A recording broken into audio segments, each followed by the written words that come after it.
ধর্ষণ কাণ্ডে কবে আর অভয়ার মা পথে নামবেন? ভয়ঙ্কর খোঁচা মহুয়ার। পরিবারের সঙ্গে দেখা করতে আমি যাব। আজকে আমাদের অমিত শাহজি আসছেন, আমার সেখানে এয়ারপোর্টে যেতে হবে। যদি আমি সময় পাই তো আজকেই যাব, নাহলে কাল যাব। নারী সুরক্ষা প্রধান কাজ, কথা বলেছিলেন রত্না দেবনাথ, কিন্তু মুখের কথা আর কাজে কোনো রকম মিল পাওয়া যাচ্ছে না পানিহাটির বিধায়কের।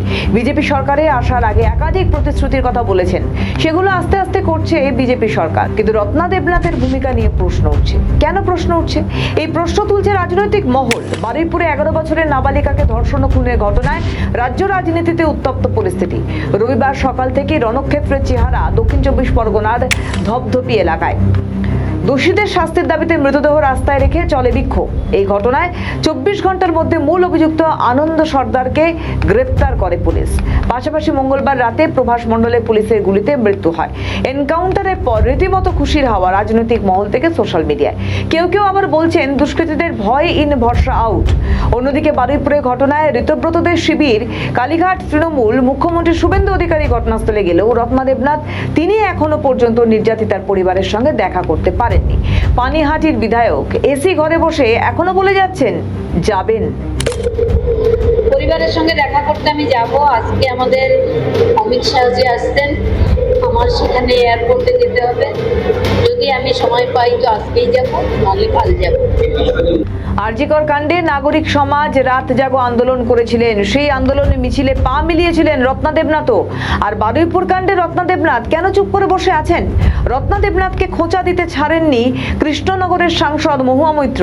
তিনি বলেছেন প্রাক্তন মুখ্যমন্ত্রীর প্রতিবাদ মিছিল নিয়ে সবাই প্রশ্ন তুলছেন, কিন্তু কোথায় রত্না দেবনাথ? তর্কের খাতিরে যে আরজিকরের জন্য মমতাদির সরকার পড়েছে, সেই আরজিকরে পুলিশ দুদিনের মধ্যে তদন্ত করে যাকে অভিযুক্ত সিঙ্গেল জেকে ধরা হয়েছিল, সিবিআই 62 দিন পরে, সিবিআই কন্ট্রোল তো মমতা ব্যানার্জি করতেন না, 62 দিন পরে সিবিআই তো সেই একই অভিযুক্ত নামও দিলেন। এখন তো 2 মাস রয়েছে শুভেন্দু দাস সরকার, তিনি কেন না আবার নতুন করে ওটা খুঁজছেন? আজকে তো আপনার এমএলএ রয়েছে, নির্যাতিতার মাকে নিয়ে আপনি এমএলএ করে দিলেন।